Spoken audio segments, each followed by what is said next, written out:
Bom dia a todos e a todas. É um prazer aqui, 10 horas e 5 minutos, pontualmente. Vamos abrir a discussão nesse dia, o penúltimo dia da FIS, essa oportunidade de refletir sobre o que temos hoje, o que queremos construir amanhã, especialmente no segmento da saúde, esse segmento que se mostrou fundamental para a vida de todos nós, sempre foi, mas especialmente nesses quase 2 anos que temos enfrentado a pandemia do Covid-19. E eu não poderia estar melhor acompanhada, como todos vocês já sabem, na companhia de Janete Vaz, presidente do Conselho do Grupo Sabin, e minha amiga queridíssima, preciso dizer, Janete, Nízia Trindade, presidente da Fiocruz, uma liderança feminina, um expoente que, a partir do seu trabalho, realizou toda esses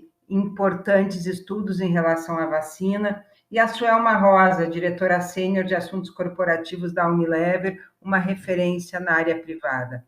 Hoje nós estamos aqui para debater um pouco da questão da equidade de gênero e da liderança feminina na questão do ESG ou ASG, se quisermos traduzir para o português. E o que é o ASG? O ASG são as questões vinculadas a ambientais, sociais e de governança em todas as nossas organizações. E eu falo todas porque não há, eu diria, um recorte que aplique o ESG ou ASG para empresas privadas e não públicas, ou para empresas do segundo setor e não do primeiro. É importante que a gente deixe claro que são valores, e valores que se aplicam a todo tipo de organização. Eu diria um pouco mais, diria que são valores que se aplicam às nossas vidas, e talvez, se entendermos assim e começarmos a praticar as questões ambientais, sociais e de governança nas nossas próprias famílias e nas nossas vidas privadas, fique bastante mais fácil transpô-las para a vida organizacional.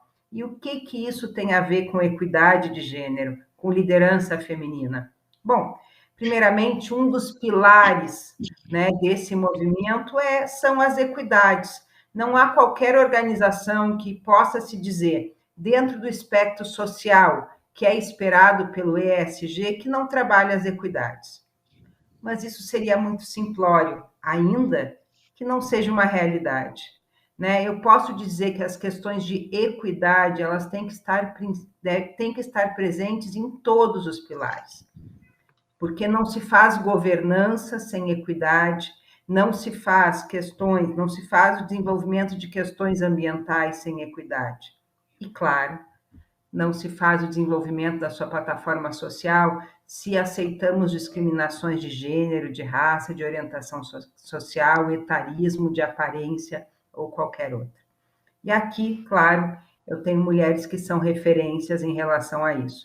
E se eu pudesse, antes de passar a palavra para elas, para que elas abrissem esse debate, fazer um pequeno pormenor, um olhar, né, dos últimos 7 anos no Senado Federal, período em que eu sou diretora-geral da casa, eu quero dizer que a gente vem desenvolvendo bastante essas plataformas. As questões de equidade de gênero e raça, o Senado já é bastante conhecido, já ganhou 3 vezes o selo Pró-Equidade de Gênero e Raça, mas também ganhamos 2 vezes o prêmio A3P das questões socioambientais e fizemos toda uma modificação na nossa governança, especialmente na questão de compras e contratações, que são tão relevantes para toda a sociedade brasileira, uma vez que nossos recursos são públicos, tendo sido, inclusive, referência para o acórdão do TCU, que trabalha questões das compras governamentais. Então, eu acho que todos nós temos que fazer nosso dever de casa e começa, assim, pela alta gestão das organizações.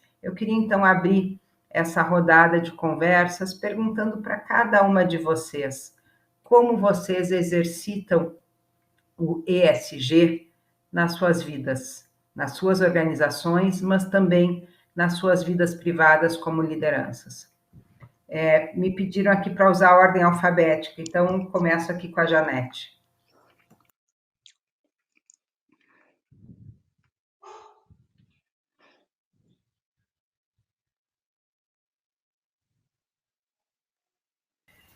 Que prazer enorme estar aqui com vocês. Obrigada, Ilana. A Ilana é um exemplo, né? A gente tem acompanhado aqui de perto o trabalho que o Senado tem feito sobre a liderança dela, e a gente sabe o quanto ela entende desse assunto e o quanto ela tem sido nossa referência, inclusive no Unidos pela Vacina, onde ela é também uma nossa conselheira. Bom, o Sabin, eu sou Janete Vaz, cofundadora do Grupo Sabin, tinha 3 funcionários quando nós começamos, a gente, nesses 37 anos, crescemos bastante, fizemos um planejamento de crescimento, hoje estamos em todas as regiões do país, em 64 cidades, e a gente conseguiu fazer com que esses 6.300 colaboradores são considerados por nós pessoas felizes, uma vez que estamos há 17 anos entre as 10 melhores empresas para trabalhar. E ter 13 reclamações trabalhistas nos últimos anos, eu acho que por si só já fala do respeito e da dignidade que a gente trata com todas as pessoas, mais diversas que sejam. Esse é o nosso grande diferencial. A nossa política de ICD, ela tem sido praticada ao longo da nossa vida, né? Faz parte do nosso DNA. Talvez por ser 2 fundadoras, 2 mulheres, eu falo que uma mineira e uma goiana, cada uma com as suas características muito particulares das nossas regiões, de atender a todos de forma muito igualitária, isso tenha sido nosso diferencial, e simplicidade faz parte dos nossos valores. E nós temos muito orgulho de ter ficado em primeiro lugar em diversidade. Quando nós implantamos, no ano de 2000, a SA 8000, onde nós alinhamos as nossas práticas, as melhores práticas do mundo, o que a gente observa que os requisitos desta ferramenta é justamente o que hoje se tornou moderno e veio para as mesas, veio para as organizações, mas já era uma prática nossa auditada durante todos estes anos, né? Falar de governança, onde nós hoje já passamos a nossa liderança para um grupo de gestores, não colocamos a família, colocamos os principais líderes que ajudaram a empresa a chegar onde chegou. Falar de social, onde nós temos o Instituto SEIB, que tem um trabalho bastante abrangente, e agora, mais do que nunca, no período do Covid, foi bastante atuante. O nosso líder do social, o nosso líder do Instituto, ele tem o mesmo peso e o mesmo valor dos demais gestores, porque nós acreditamos que a credibilidade de uma organização é a conquista da confiança do cliente, ela passa pela devolução que você faz, pela ética da organização, pelo compromisso dela e principalmente pelo propósito da empresa. E falar também dos resultados, que é a forma mais sustentável de uma organização, onde todos estão alinhados com o mesmo propósito, onde todos sabem exatamente qual é a sua parte, a sua função, a sua missão, o seu desafio, e a gente tem isso como um grande diferencial. E o ambiental, esse faz parte da nossa, inclusive da nossa regulamentação de resíduo, de cuidado com resíduo, e também até o nosso prédio, nós recebemos o prêmio LED de construção civil. Então, essa literalmente faz parte da nossa empresa, faz parte do DNA do SEIB, nós temos um grupo de liderança que é muito engajado sobre isso, né? É um desafio comum para todos os líderes da empresa, eles adotam e são orientados com esse propósito, que é executar e integrar os compromissos de alto nível com o propósito que é direcionado, que é tudo conectado, a estratégia da organização, as oportunidades de causa, o impacto social e ambiental, tudo isso são retornos positivos que levam a um resultado sustentável da organização. Então, este é o SEIB. Agora tivemos um avanço enorme aí com a tecnologia, tivemos um avanço enorme com as medidas que tivemos que tomar, nós somos protagonistas, todos nós somos protagonistas desse momento, e eu acho que a saúde como um todo, estar preparado com essas práticas ICD, trouxe mais segurança, trouxe mais valor, valorizou não só externamente o cliente, mas a comunidade de um modo geral e as pessoas internamente. Então, nós temos muitas coisas para compartilhar, mas a gente quer encerrar aqui e deixar espaço para os demais.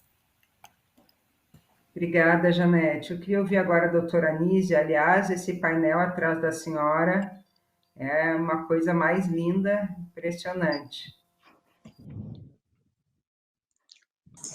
Bom dia, Ilana. É um prazer estar aqui com você, também estar aqui com Janete, com Suelma.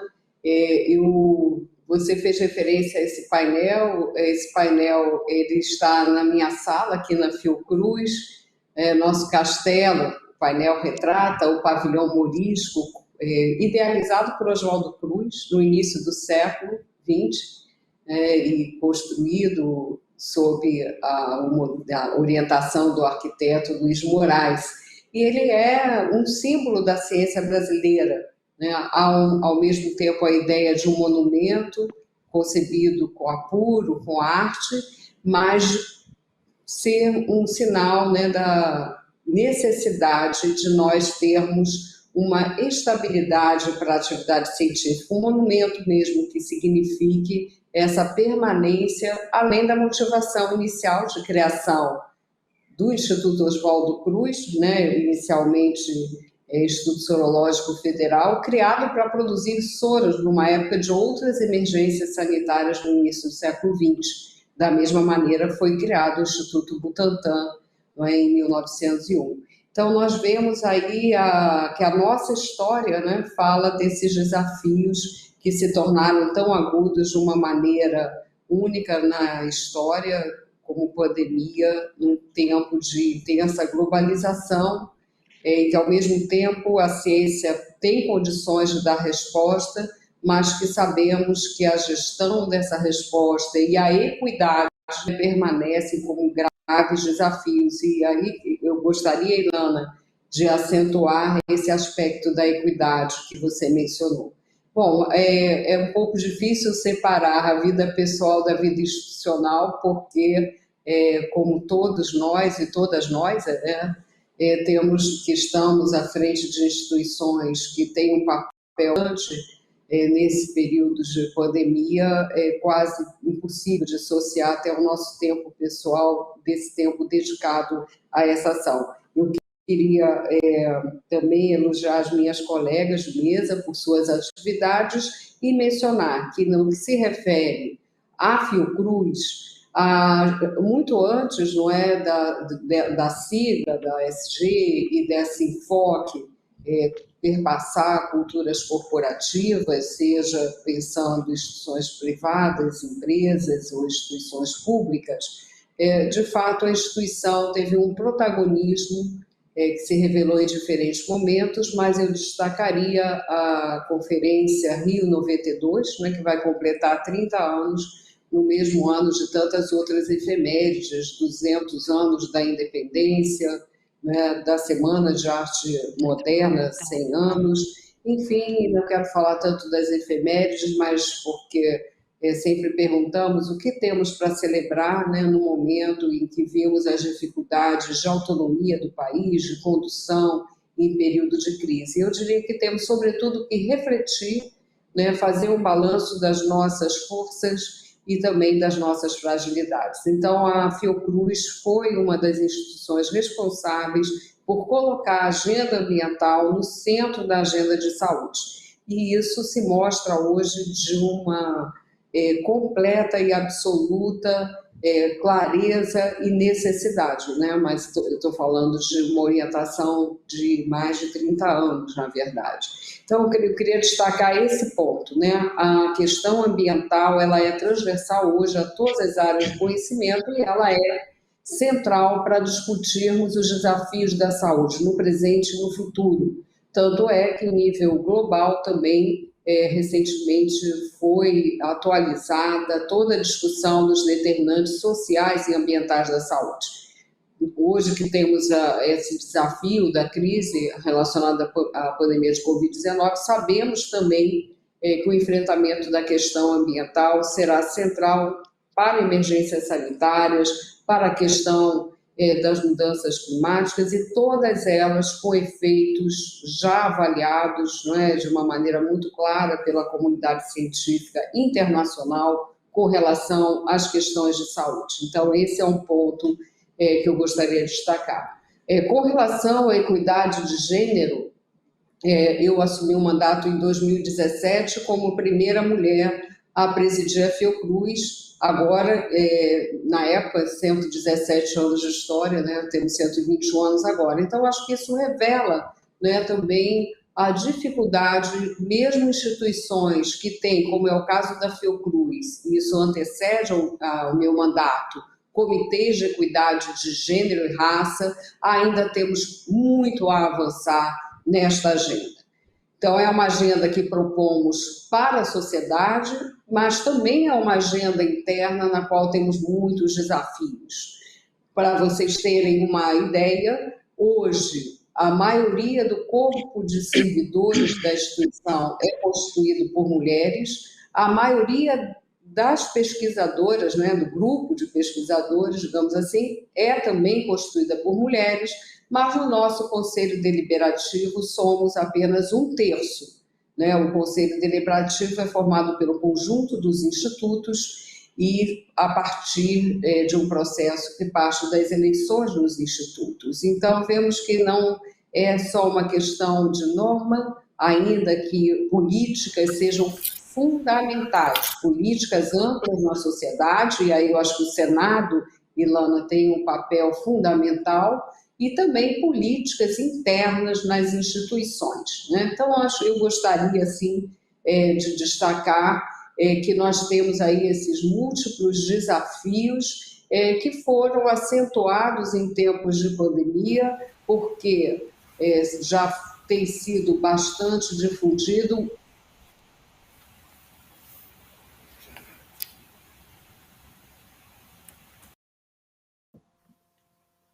Perdemos o contato com a doutora Anísia. O quanto a ciência, de maneira a incentivar vocações científicas entre jovens e também a consciência e a cultura científica. É um conjunto de ações, nós poderemos estar trabalhando mais sobre elas ao longo desse debate, mas eu queria fazer esse balanço, que ainda que tivéssemos, podemos ver conquistas e avanços, nós ainda temos muito, muito a avançar, e a equidade é o eixo fundamental, concordando com a Ilana, inclusive no que se refere às ações do nosso complexo econômico e industrial da saúde, que resultou em vacinas, né, como já foi dito aqui, para o nosso sistema único de saúde em tempos tão difíceis como toda a pandemia de Covid-19. Obrigada, doutora Anísia. Eu queria, então, convidar a doutora Suelma a fazer essa sua primeira participação.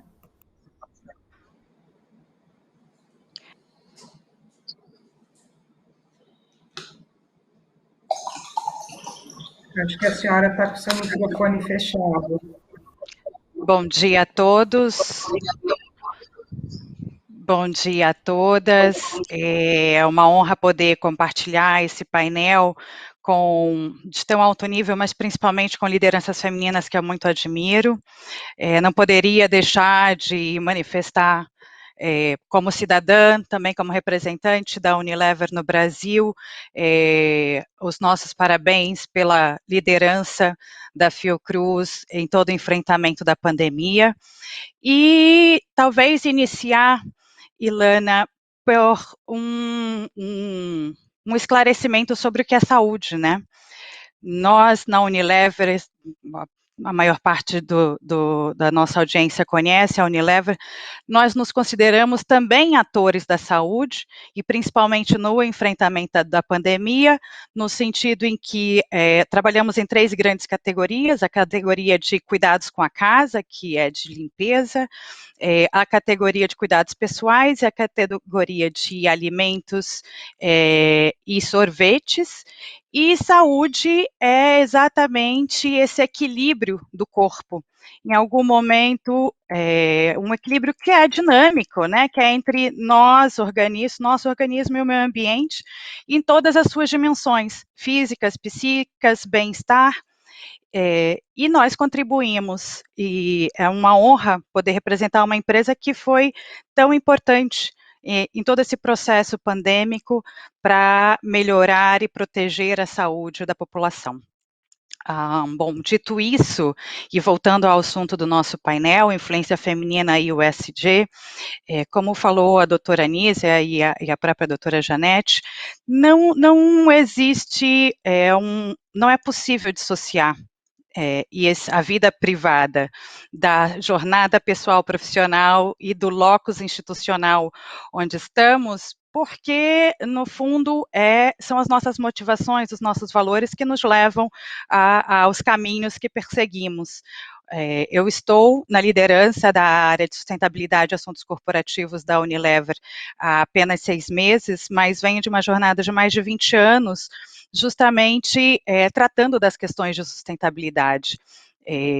Como mencionou a doutora Anísia, a sustentabilidade está na agenda há pelo menos 3 décadas, ou 4, se a gente considerar a origem do conceito de sustentabilidade, como o tripé econômico, ambiental e social, e se retroagirmos às questões de direitos humanos, que hoje tratamos como diversidade e inclusão, retroage a 1948 com a Declaração Universal dos Direitos Humanos. Então, no ambiente institucional corporativo, as denominações e os conceitos vão se transformando, sem que as batalhas se alterem, né? E eu, honestamente, escolhi e tive a oportunidade de escolher estar na Unilever porque é uma empresa cuja visão é de ser líder global em negócios sustentáveis. É uma empresa que globalmente foi pioneira em lançar plano de sustentabilidade, o que a gente chamava de Unilever Sustainable Plan, o SLP, dentro da empresa, com metas e compromissos bastante ambiciosos, e esses compromissos já eram amplos o suficientes. As diretrizes foram essenciais para que o crescimento sustentável da companhia fosse alcançado.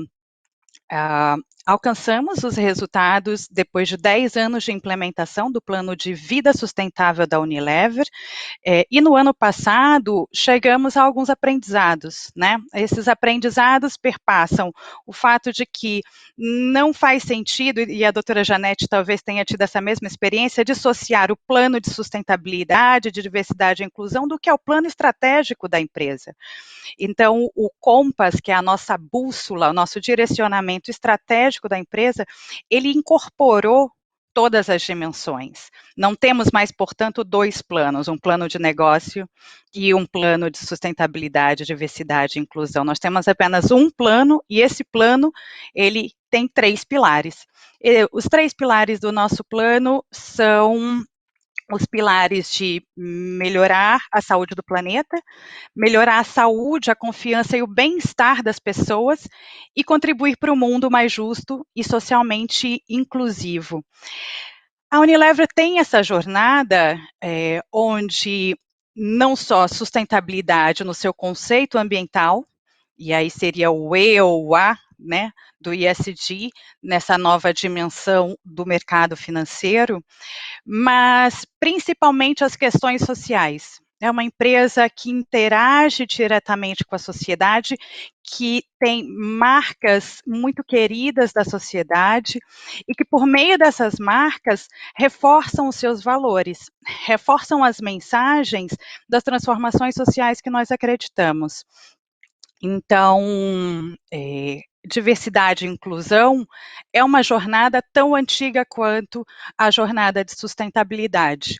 É uma jornada onde foram criados grupos de afinidade, onde os temas, né, de cada uma das diversidades ou da inclusão da pluralidade da população dos nossos empregados.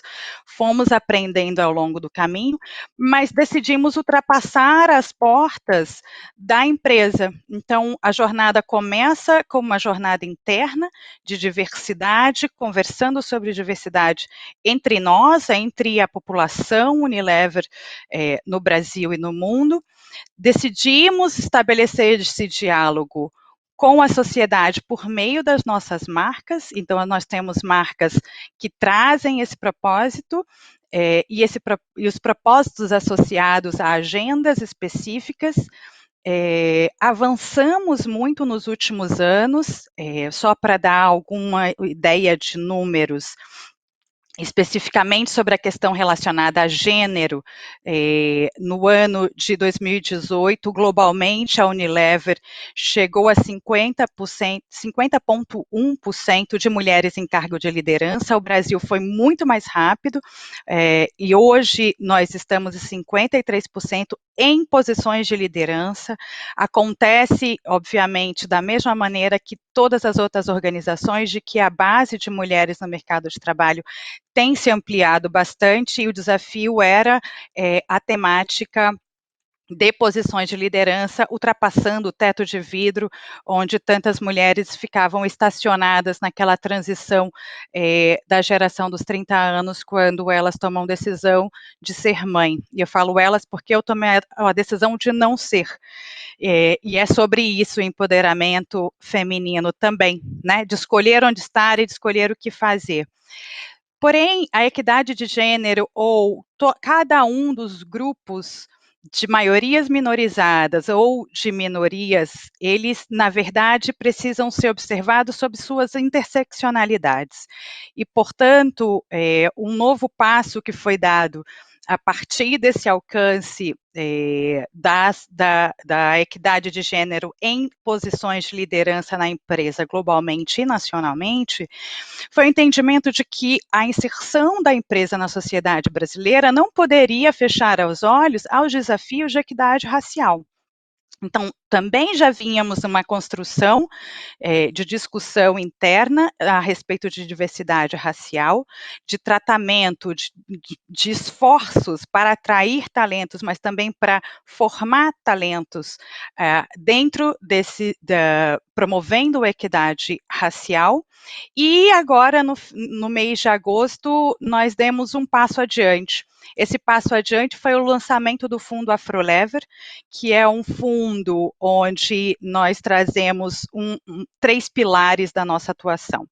Uma é levar a mensagem para a sociedade, por meio das nossas marcas, da importância da equidade de gênero, da importância de superar todos esses padrões e estereótipos. Então, nós temos muitas marcas que trabalham essa agenda. Dove é uma agenda que é cara ao coração do brasileiro e da brasileira, onde há muito tempo deixamos de ter padrões pré-estabelecidos. Então, nós trazemos mulheres reais, mulheres de todas as raças, de todas as expressões, de todas as formações corporais, sem retoques, realmente reforçando a autoestima, contribuindo para o bem-estar e o equilíbrio psicológico e emocional de nós, mulheres, né, que criamos expectativas sobre padrões de belezas a partir das referências que nós recebemos.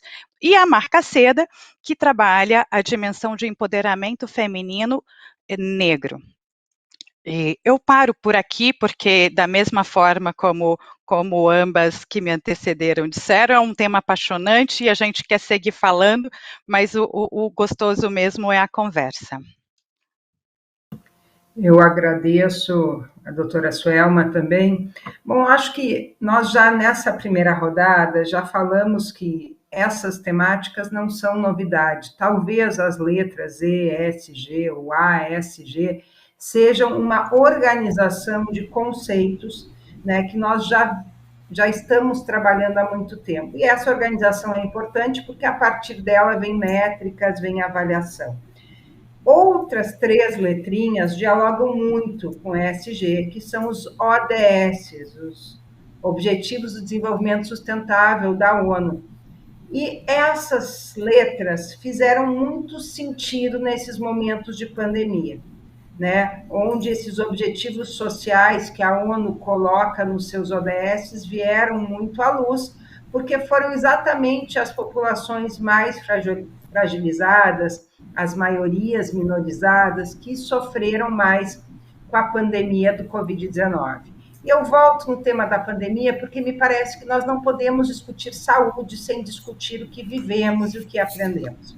E uma das coisas que aprendemos, um dos fatos relevantes dessa pandemia, foi que países que estavam liderados por mulheres tiveram melhores resultados.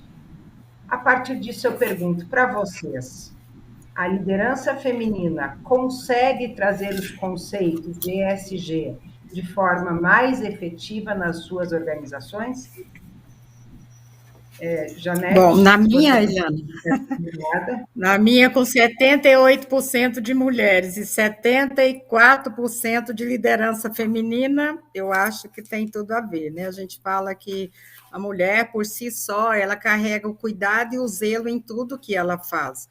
E nesse momento de pandemia, mais do que nunca, a transparência foi extremamente importante. Eu acho também que é uma das coisas que as mulheres fazem com muita naturalidade, o cuidado, as informações, a comunicação, todos os dias nós tínhamos uma informação diferente, então você levar isso de uma forma que todos possam confiar em você e saber que essa liderança está cuidando, está zelando e está trazendo segurança foi muito importante. Nós no SEIB, nós temos a Lídia, que é a presidente, a CEO, é uma mulher também, e foi muito importante que todos os diretores abraçaram junto com ela.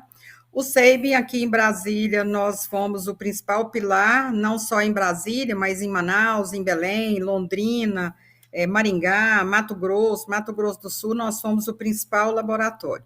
E eu falo sempre que a equipe nossa tem uma média de idade de 31 anos, embora seja muito jovem, a importância e o senso de missão e propósito de que nós estávamos ajudando a salvar vidas falou muito mais alto. Muito alto e de extrema importância para todo mundo, porque as mulheres estavam à frente, literalmente. O período de Covid para nós, ele foi importante em todos os setores. Aqui nós vivemos com os 3 poderes, nós temos os empresários, nós temos uma classe social A, B, C e D, onde o Instituto foi o grande parceiro da classe D, e a gente fez isso de uma forma rápida, muito dinâmica, desenvolvendo de imediato o PCR, desde dezembro, em janeiro já estava validado, a partir daí foi fazendo investimento, literalmente, para que a gente pudesse ter mais acesso e mais agilidade com o fluxo, que aumentava muito, e também não esquecendo que nós éramos o apoio tanto para a Anvisa quanto para o Ministério da Saúde. A própria Roche, ela tinha no momento zero 5 equipamentos no Brasil. A própria Roche pediu que nós autorizássemos o Ministério da Saúde e a Anvisa que visitasse o SEIB para ver o nosso processo de validação para que pudesse agilizar pela emergência que precisava. Então, eu acho que o principal apoio, nós fizemos tudo isso aí. Eu não gosto de falar em gênero, porque o fato de ter muitas mulheres e a gente ser bem-sucedido em todos os propósitos, não é pelo fato do gênero, é pelo fato da garra, da determinação, da ética, dos valores culturais, dos valores empresariais, dos valores espirituais, dos valores familiares. Meu pai foi extremamente importante nisso, era um homem que tinha 2º ano primário, minha mãe, morei em fazenda 10 anos, então quando a gente fala que não desassocia, não desassocia mesmo, porque está na base da nossa criação e da nossa formação. Como é que nós fomos formados? Minha mãe era aquela que levava todos os doentes da fazenda para dentro de casa para cuidar. Então, isso foi a minha formação. E esse cuidado que a gente ensinou, né, eu tinha 29 anos quando nós formamos o SEIB, hoje eu estou com 67 anos. É uma vida longa de aprendizado e de ensinamento ao mesmo tempo. E a gente faz isso com muito orgulho. Nós ganhamos um prêmio na ONU, onde perguntava ali na Great Place: aqui eu sou bem tratado, independente da idade, do gênero, da cor, etnia, da orientação sexual. O nosso indicador é 95, 97, 96 e 97. Então, é o tempo todo você está transversalmente, independente da função, independente do cargo, se ele é um médico, ou se ele é um motorista, ou uma menina da limpeza, todos eles merecem a mesma consideração. E nesta pandemia, todos eles tiveram também o mesmo cuidado, o mesmo aprendizado e o mesmo ensinamento. Na verdade, o que a gente diria aqui é que todos saímos da caixinha e todos fizemos todas as coisas, todos cuidando do negócio, da saúde e da população ao mesmo tempo. Então, ser mulher talvez tenha influenciado muito no jeito da mulher ser, que é muito o jeito Sabin de ser, por ter duas mulheres na liderança e depois uma CEO também na liderança, e literalmente a gente tem isso como um ponto muito forte. E aí na Fiocruz, doutora Anise, na área pública, como é que se dá essa questão da liderança feminina? Influenciou? Eu creio que influenciar, eu diria que assim, uma cultura da equidade ela é crucial nesse momento. Nós instituímos uma estratégia da Agenda 2030 antes da pandemia. Nós, eu disse, reforçamos o Comitê de Equidade de Gênero e Raça, e eu creio que além de uma cultura que não valorize as pessoas, a sua questão de gênero, ou pela sua posição social, ou a questão racial, nós precisamos ter políticas ou mais escolhas conjuntivas e com equidade. Então, na área de saúde, na Fiocruz foi assim, tem que combinar políticas universais, que valem para todos, com políticas de equidade, que significam reduzir a distância, né? Fazer com que aqueles que ficaram para trás possam se aproximar. Então, acho que esse é um aspecto que eu queria acentuar. Como eu disse, apesar de eu ser a primeira mulher a presidir a gente está com alguma dificuldade, doutora Anísia, de escutar. O som está vindo picado. Está vindo picado o seu som. Pode ser algum problema aqui na rede. Eu vou dar uma verificada. Passa para a Selma, por favor, depois eu volto, melhor, né? Pois não. Vou verificar aqui. Então, ok. Doutora Selma, então. Bom, eu tenho o privilégio de seguir a liderança de mulheres fortes como a doutora Janete, né? Eu tenho 41 anos e por que eu começo a resposta assim? Porque eu pude alcançar vários espaços de liderança porque mulheres me antecederam, né? Então, nós ainda, sim, nós precisamos de referência, sim, a liderança feminina, ela traz um olhar diferenciado, porém, desde que ela não reproduza os padrões de liderança masculino, que também foi necessário para algumas mulheres alcançarem posições de liderança. A verdade é que a liderança, apesar de ser um substantivo feminino, tinha características muito específicas sobre o que é ser um líder, né? E quando nós temos mais mulheres em posição de liderança, a gente também liberta as mulheres para que elas possam exercer a liderança de uma outra maneira, que essa liderança que a doutora Janete comentava, é uma liderança empática, é uma liderança cuidadosa, é uma liderança que observa o outro, que alcança o outro no lugar dele, né, e aceita como vem. É uma liderança que inclui alguns aspectos do maternar, por exemplo. Isso é uma nova forma de liderança. E quando a gente tem essa mulher empoderada para liderar a partir dos aspectos femininos, sim, a gente tem um olhar muito importante, que é o de cuidar do planeta, de cuidar das pessoas. essa liderança feminina, ela é uma liderança naturalmente ESG. E esse impacto na empresa de ter esse perfil de liderança foi, de fato, de fazer avançar com muita agilidade no sentido da visão de ser uma empresa líder global em negócios sustentáveis.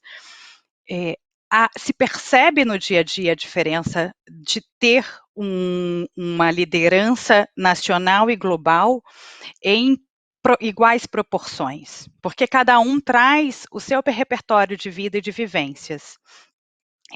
De fato, há um impacto, há um diferencial, e esse diferencial agiliza o alcance não só das metas internas da empresa, que é o Compass, que eu já fiz referência, lançado no ano passado, mas também as suas correlações com os Objetivos do Desenvolvimento Sustentável.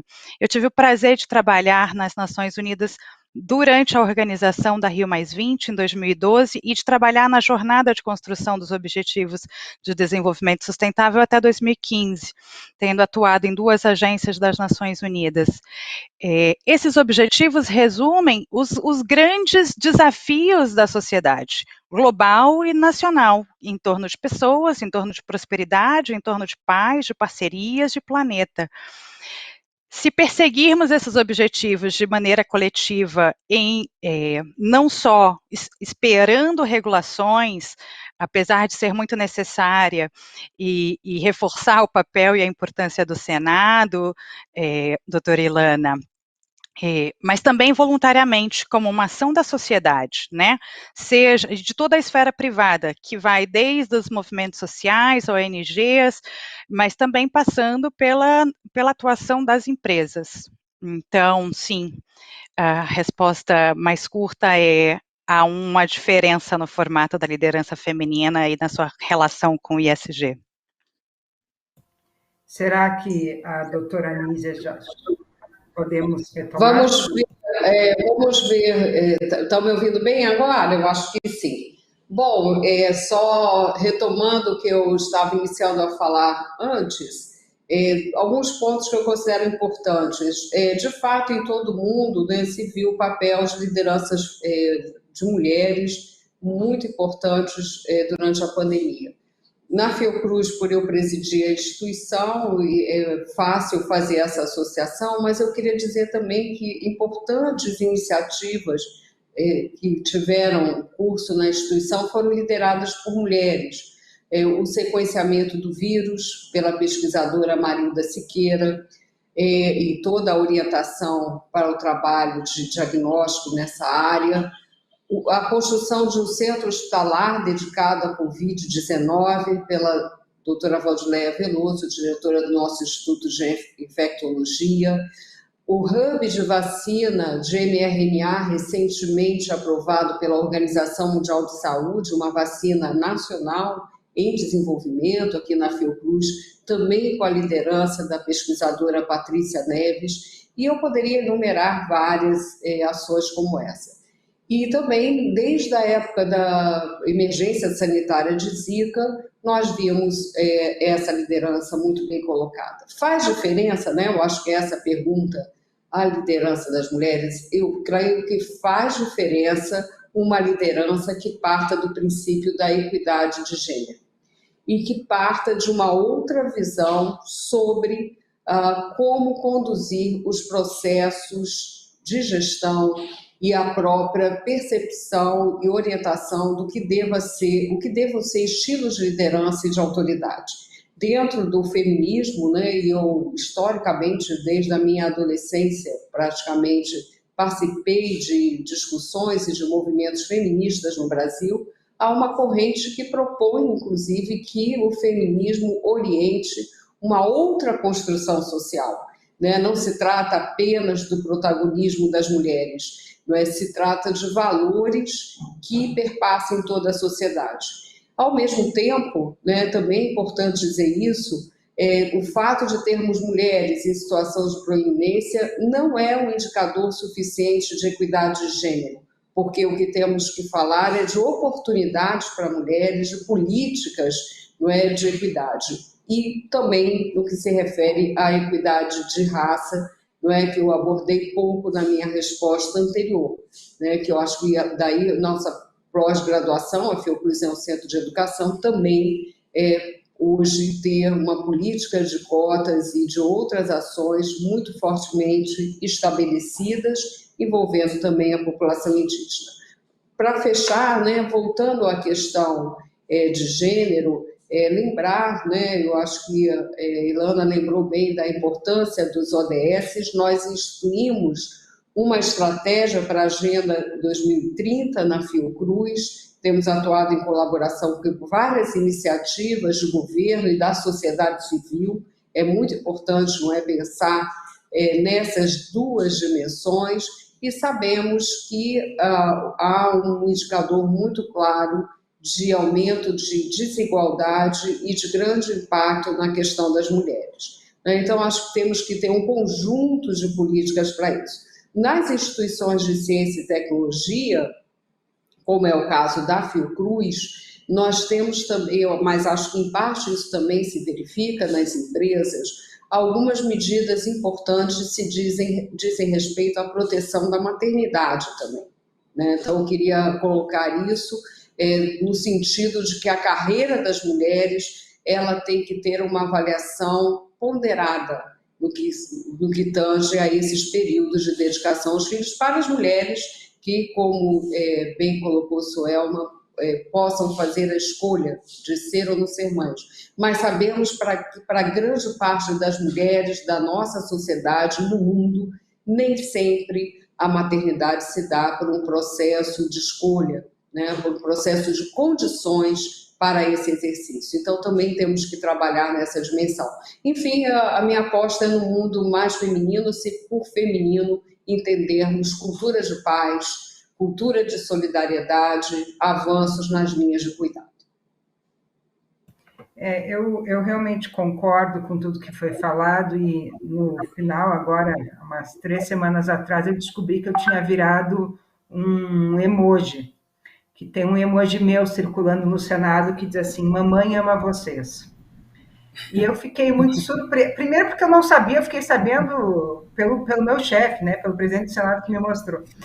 Segundo, que eu acho que isso tem muita relação com as políticas de cuidado que foram tomadas durante a pandemia. E, na verdade, eu me alegrei, né? Porque, para mim, a figura da mãe, da maternidade, é uma figura de proteção.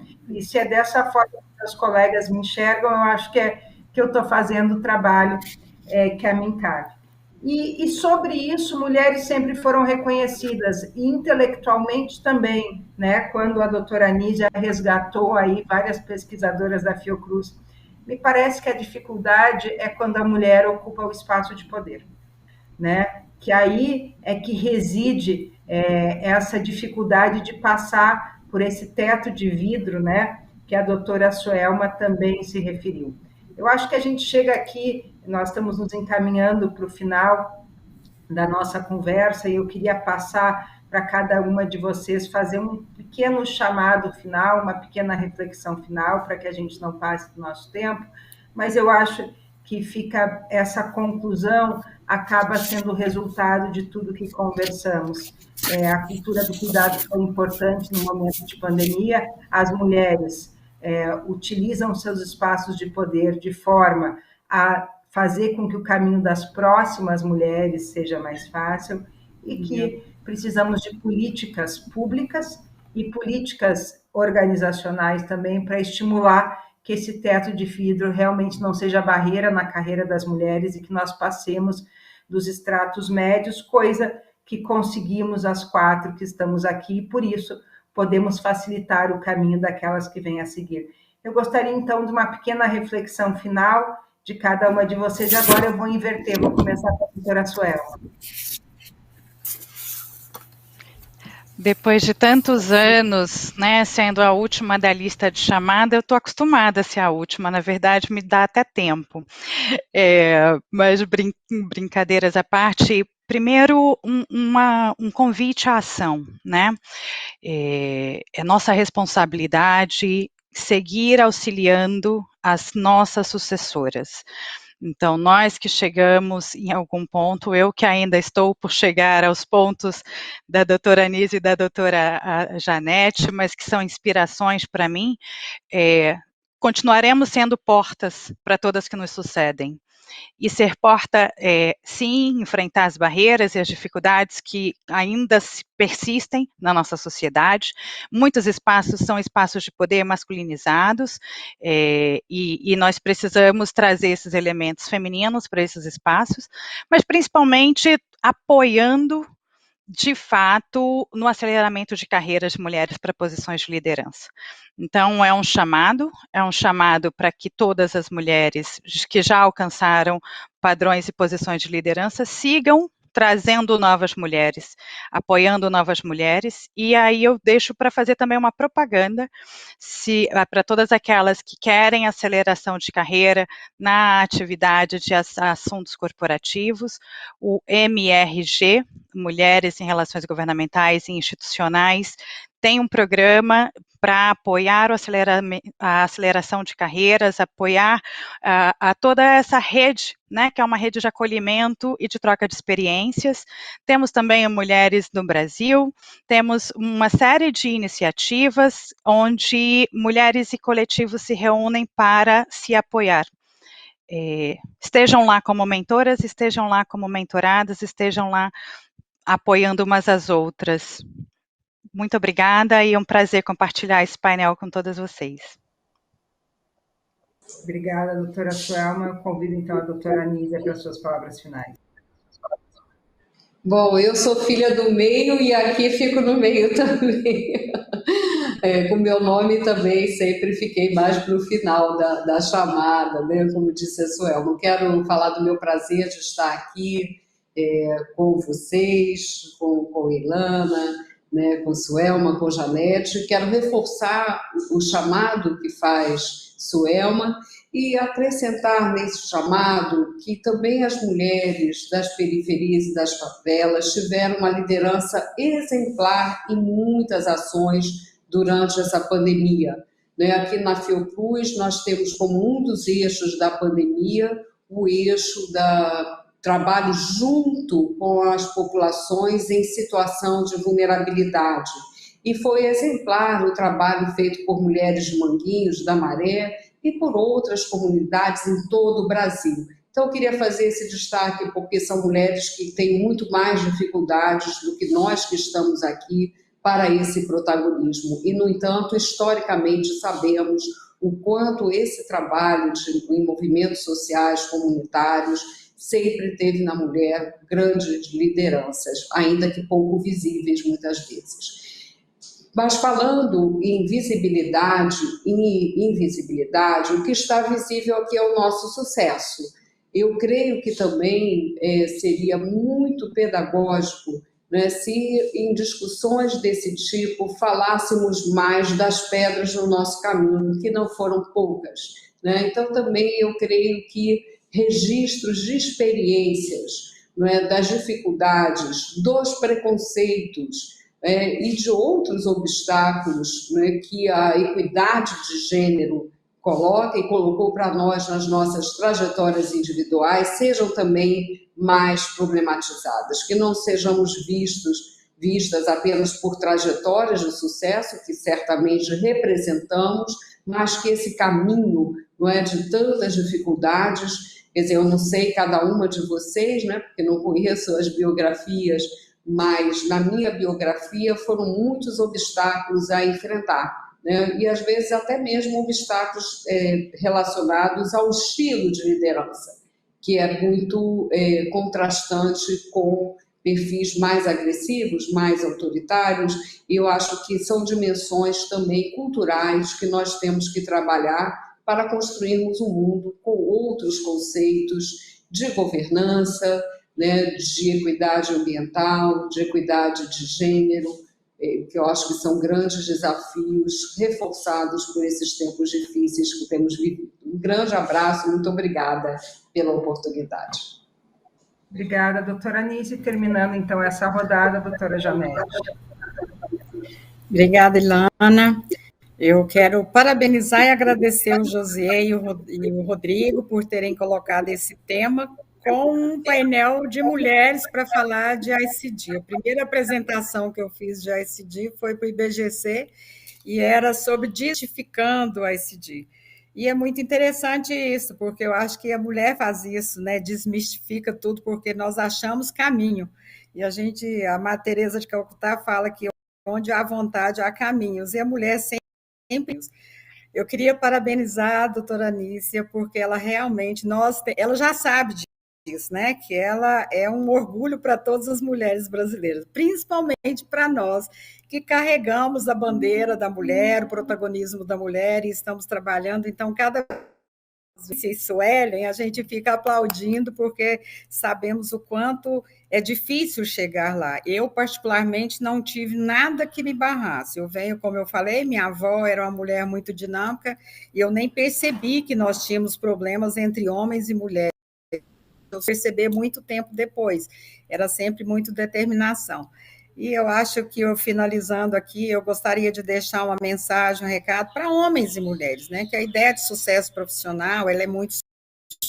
Nós já avançamos muito como mulheres, como luta pelas mulheres, precisamos aplaudir o que já vivemos, mas não resta dúvida que nós temos ainda muito a galgar pela frente, muito espaço e muita determinação para fazer acontecer.